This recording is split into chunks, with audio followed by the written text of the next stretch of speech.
सलैया साहित्य संसार में आपका हार्दिक अभिनंदन है। आज पांडे बच्चन शर्मा उग्र की मशहूर आत्मकथा अपनी खबर से राम मनोहर दास को पढ़ता हूँ। महंत भगवत दास कानिया की नागा जमात के साथ मैंने पंजाब और नॉर्थ ईस्ट फ्रंटियर प्रोविंस का लीला भ्रमण किया। अमृतसर, लाहौर, सरगोधा मंडी, चूहड़काना, पिंड, दादन खां, मिंटगुमरी, कोकाट और बन्नू तक रामलीलाओं में अपने राम स्वरूप की हैसियत से शिरकत करते रहे। यह सब 1911 और 12 की बात होगी। मेरा ख्याल है कि उन्हीं दोनों बरसों में कभी दिल्ली में वायसराय लॉर्ड हार्डिंग पर बम भी फेंका गया था। उसकी चर्चा रामलीला मंडली वाले में भी कम गर्म नहीं रही। फ्रंटियर से चुनार लौटने के बाद शीघ्र ही हम दोनों भाई पुनः अयोध्या चले गए। इसका खास सबब था चुनार आते ही बड़े भाई साहब का पुनः जुआ जंगाड़ी जमात में जुड़ जाना, जिससे खीसा करते भी जरा देर न लगी। ऋणदाताओं के मारे जब घुटन महसूस करने लगते तभी भाई साहब चुनार छोड़ दिया करते। अयोध्या से मझले भाई श्री चरण पांडे और फसिया राम दास ने पत्र दिया कि वह इन दिनों महंत राम मनोहर दास की मंडली में है। महंत जी मालदार हैं, साथ ही भागवत दास कानिया से कहीं उदार। एक्टरों की तनख्वाहें पुष्ट तुष्टिकारक हैं। मझले में बड़े भाई से आग्रह किया था कि वह भी राम मनोहर दास की मंडली में आ जाएं। सो हम जा ही पहुँचे। राम मनोहर दास की मंडली के साथ मैंने सीपी के कुछ नगरों तथा यूपी के अनेक नगरों का भ्रमण किया। मेरा काम था रामलीला में सीता और लक्ष्मण बनना। इस तरह अयोध्या, फैजाबाद, बाराबंकी, प्रतापगढ़, दलीपपुर, अलीगढ़, बुलंदशहर, मेरठ, दिल्ली, दमोह, सागर, गढ़ा कोटा, कटनी आदि स्थानों में रामलीला का स्वरूप बनकर 11-12 साल की उम्र में बंदे खां ने सहस्त्र सहस्त्र नर नारियों के चरण पुजवाए। इससे पूर्वी ये चरण पंजाब और सीमा प्रांत के मंडी नगरों में भी पब्लिक द्वारा परम प्रसन्नता पूर्वक पूजे जा चुके थे। चरण ब्राह्मण के 6 साल की उम्र में ही चुनार में कुमार पूजन के अवसर पर बहैसियत ब्रह्म कुमार मेरे चरण अक्सर पूजे जा चुके थे। ब्राह्मण ने कैसा रंग समाज पर बांधा था। भीख लेता था न तनकर। दान देते समय दानी भिखारी के चेहरे नहीं, चरणों की तरफ देखता था।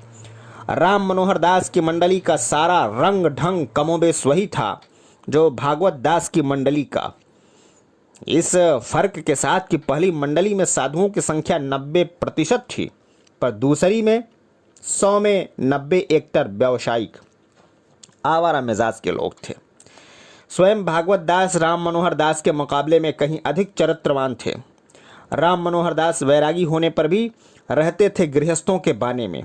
पहनते थे कुर्ता, कमीज, धोती, कोट, मोटे चश्मे, काली दाढ़ी, अल्बर्ट कट, देह गुट्ठल, चेहरे पर बाईं तरफ नाक के निकट बड़ा सा मस्सा। राम मनोहर दास मैनेजर अच्छे थे। उनकी मंडली अधिक उत्तम ढंग से रामलीलाएं दिखाती थीं, लेकिन लंगोट के वह कच्चे थे।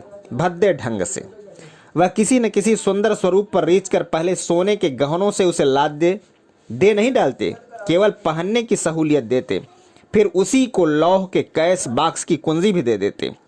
सेक्रेटरी और शिष्य के बीच के काम उससे इतना लेते थे कि अक्सर तक थक कर वह उन्हीं के गुदगुदे गदेले पर रात काट देता था और सवेरे मंडली वालों में अनैतिक कानाफूसी चलती। फिर भी वातावरण ऐसा था कि स्वरूप मंडली के सभी बालक मन ही मन महंत राम मनोहर दास की कृपा के आकांक्षी रहते थे। एक बार यह प्रकट हो जाने पर कि अमुक स्वरूप महंत जी से विलट गया, मंडली के दूसरे मनचले अधिकारी, भंडारी, श्रृंगारी, लीलाधारी भी मौके बेमौके उस पर जरूर लपकते।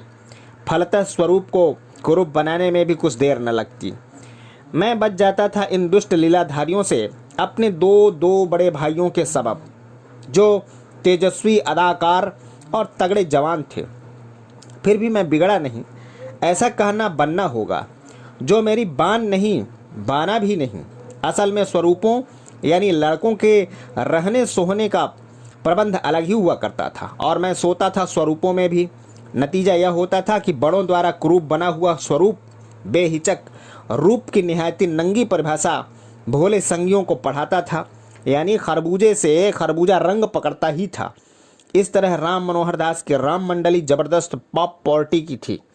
मेरा ख्याल है कि इश्क क्या है इसका पता मुझे भी इसी मंडली में 12 साल की वय में लग गया था। 12 साल की उम्र में मैं 17 साल की एक अभिरामा श्यामा पर ऐसा आशिक हो गया था कि सीने में जैसे कोई दिल को मला करे हैं का अनुभव मुझे तभी हो गया था। उस सुंदरी के लिए मैं सारा दिन बेचैन रहा करता था कि कब रात हो, कब उसके मादक स्वादक मयंक मुख के दर्शन हो। मेरा प्रथम और अंतिम प्रेम भी वही था। उसके बाद जो मामले हुए उसकी शाश्वत साहित्य के संक्षिप्त सस्ते संकरण मात्र थे। हाँ, तो लीला बाराबंकी में दिखाई जा रही थी। प्रोग्राम 1 मास तक का था। लीला भूमि में महिलाओं के बैठने का प्रबंध लीला मंच के बहुत ही निकट था। उन्हीं में वह 17 साली निराली ब्यूटी वाली कमल लोचना भी गैस लाइट में प्रफुल्लित नजर आती थी। उसी कामनी में कुछ देखने काबिल भी था। यह मैंने जाना मंडली के दिल फेंक एक्टरों और अपने बड़े भाई को भी उसकी तरफ बार बार देखने के बाद। बाल उत्सुकतावश सीता जी के मेकअप में ही रंगमंच से ही मैं भी उसे देखता और देखता रहता। देखती थी वह भी मेरी तरफ। शायद वह भी ताका झांका वाली आली थी। सो मैं देखता ही रहा मंत्रमुग्ध। लेकिन अय्यारों ने डोरे डाल भक्ति भावना में बहका पर्दे के पीछे नजदीक से राम जी के दर्शन कराने के बहाने अंदर ले जा पहले महंत जी से उसका संयोग करा दिया। राम मनोहर दास ने उसको एक महंगी बनारसी साड़ी दी जिसे उसने ले भी लिया। बस यौवन के जादू का भाव खुल जैसा गया। लेकिन वह वेश्या नहीं थी। उसका पति साल में 10-11 महीने बंबई रहा करता था। सो यौवन की महावृष्टि में उसके चलन की क्यारी फूट कर बह चली थी। लेकिन बदमाश लीलाधारियों के चक्र में पड़ते ही 8 ही 10 दिनों में वह भयानक यौनग्रस्त हो गई थी। और संयोगवश इसी बीच उसका पति बंबई से आ गया। सख्ती मर्द उसी रात अपनी देवी की देह दशा ताड़ गया। संदिग्ध भाव से घर में और भी कोई प्रमाण तलाशने पर बनारसी साड़ी उसके हाथ लगी। सुना इसके बाद वह मर्द कुछ ऐसा उत्तेजित हुआ कि रसोई बनाती राधा रमणी को बाहर घसीट मुंह में कपड़ा ठूस नंगी कर हाथ पांव बांध उसे एक खंभे से बांध दिया। उसके बाद चूल्हे में लोहे की लाल छण करके पिशाच के उल्लास से वह तरुणी का अंग अंग दागने लगा। सारे शहर में कोहराम मच गया। बड़ा हो हल्ला हुआ। मरने के पहले उस औरत ने बयान दिया था कि उसे रामलीला वालों ने बर्बाद किया है। लेकिन महंत राम मनोहर दास बड़े काइयाँ थे। जहाँ भी मंडली जाती पहले ही वहाँ की पुलिस से बहुत प्रेम बढ़ाते थे। फिर राम का बलवान नाम लीलाधारियों के साथ था। साथ ही वह आदमी कोई बड़ा आदमी नहीं था। सारा दोष उसी के माथे मढ़ा गया। पाखंडी लीला वाले फिर भी पूजते रहे। औरत अस्पताल में मर गई। यह सब सुनकर पुलिस से प्रेम होने पर भी महंत राम मनोहर दास मन ही मन डरे। साथ ही कंपनी के अन्य छिपे रुस्तम भी प्रकंपित हो उठे। फलतः येन केन प्रकारेण प्रोग्राम पूरा कर मनोहर दास मंडली के साथ बाराबंकी से सागर प्रस्थान कर गए। फिर भी मर जाने भस्मीभूत हो जाने के बावजूद बाराबंकी वाली की बाकी छवि वह मादक छलकती छाती को छूती अछूती जवानी की हवा मेरे हृदय से न गई और मैं उदास रहने लगा। प्रेत बाधित जैसा मेरी चंचलता कम होने लगी। भीड़ छटने लगी। अब ध्यान होता 17 साल वाली का और 12 साल के बेचन पांडे होते और बेचैनी होती। ऐसा मचलता मन होता जिसका पता न चलता कि वह आखिर मचल रहा है क्यों।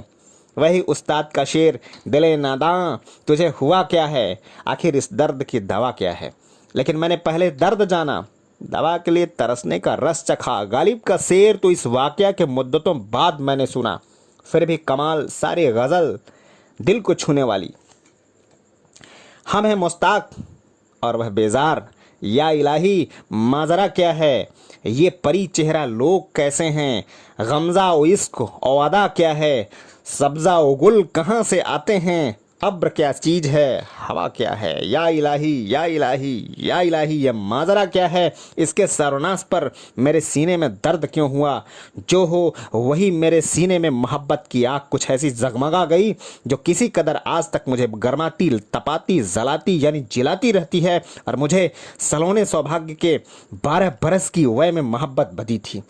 उस शायर ने झूठ कहा होगा जिसने कहा कि मेरा मिजाज लड़कपन से आशिकाना था, लेकिन सच कहता हूँ, कोई पूछ सकता है इससे मेरा फ़ायदा हुआ या नुकसान, यह सवाल वही करेगा जिसे मोहब्बत के राहो रश्म का इल्म मुतलक न होगा। मोहब्बत सांसारिक हानि लाभ के तराजू पर तौली जाने योग्य जिन्स कदापि नहीं है। इसका तो जीवन के सुदुर्लभ सुधा मधुर स्वाद से संबद्ध है। कहाँ उस्ताद ने इश्क से तबीयत से जींस का मज़ा पाया, दर्द की दवा पाई, दर्द बेदवा पाया। इस बेरुत के प्रेम ने मुझे अकारण प्रेम के मार्ग पर कुछ ऐसा उतार दिया कि आज तक मैं मन के मचलने से नहीं, न जाने क्यों किसी को प्यार करता हूँ। बकौल दिल चाहेगा जिसको उसे चाहा न करेंगे, हम इसको हविस को कभी इज़ ना करेंगे। मैं महसूस कर रहा हूँ डूब कर निकलने वाले दोस्त पूछना चाहते हैं कि 60 के हो गए आज तक जनाब दिल फेंक ही है। जी हाँ, मैं बरसों से उम्र क्यों गिनूं, जीवन की गति से क्यों न जांचूं। अभी मेरी भांवरें नहीं पड़ी, विवाह नहीं, सगाई नहीं, उस 12 बंकी वाली से दिल लगने के बाद मैं बार बार कुंवारा ही रहा हूँ। लानत है साधारण गिनती पर, जोड़ बाकी गुणा मेरे भाग में भगवान की दया से भी कभी नहीं रहे। मैथमेटिक्स में मैं इतना मंद कि 60 का हो जाने पर भी गधा पचीसी के आगे जीवन जोड़ने की तमीज़ बिल्कुल नहीं। आदमी के चेहरे की यह मूछ दाढ़ी मेरे मते व्यक्ति की बंजरता विदित करने वाले कुआ काश हैं। खास खास देवताओं की मूर्तियों में उनकी वय किशोर और युवा की क्यों बताई जाती हैं, इसलिए कि परम भागवत तत्व व्यक्ति में तभी तक रहता है जब तक मूछ दाढ़ी नहीं रहती। मर्यादा पुरुषोत्तम होने पर भी राम का भगवान स्वयं कृष्ण की मूछें और दाढ़ी किसी ने देखी है? इतने विकट भयंकर प्रलयंकर होने पर भी शंकर के विग्रहों में दाढ़ी मूछें कहाँ होती हैं? क्यों? इसका अर्थ यही है कि कोई कृष्ण की तरह अमृत रास करने वाला भी हो, या शंकर की तरह प्रलयंकर तांडव सृष्टि और नाश दोनों ही आदमी के हाथ में तभी तक रहते हैं जब तक उसे दाढ़ी मूछ की दिक्कत दरपेश नहीं आती। यह मूछ दाढ़ी मूढ़ मानव के बाहर तो बाहर अंदर भी निकलती है। इनमें अंदर वाली को आदमी सावधान से साफ करता रहे तो बाहर वाली उतनी भयावनी नहीं साबित होती है। जय हिंद, वंदे मातरम।